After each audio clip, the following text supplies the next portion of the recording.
అధ్యాయము 20 నుంచి 28 వరకు రాయాలి. ఇప్పుడైతే నిద్రించిన వారిలో ప్రథమ ఫలముగా క్రీస్తు మృతులలో నుండి లేపబడి ఉన్నాడు. మనుషుని ద్వారా మరణం వచ్చెను కనుక మనుషుని ద్వారానే మృతుల పునరుద్ధానము కలిగెను. ఆదామునందు అందరూ ఎలాగో మృతి పొందుచున్నారో అలాగుననే క్రీస్తునందు అందరూ బ్రతికింపబడుదు. ప్రతి వాడును తన తన వర్తలోనే బ్రతికింపబడును. ప్రథమ ఫలము క్రీస్తు, తరువాత క్రీస్తు వచ్చినప్పుడు ఆయన వారు బ్రతికింపబడుదు.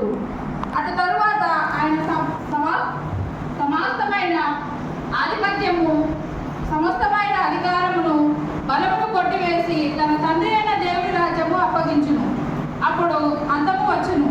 ఎందుకనగా తన శత్రువులందరినీ తన పాదముల క్రింద ఉంచు వరకు ఆయన రాజ్య పరిపాలన చేయకుండవలెను.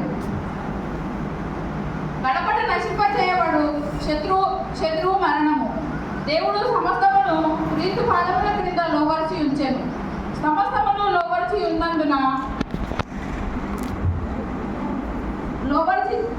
లోపరచబడి ఉన్నదని చెప్పినప్పుడు ఆయనకు సమస్తమును లోపరచువాడు తప్ప సమస్తమును లోపరచబడి ఉండున సంగతి విషేకమే.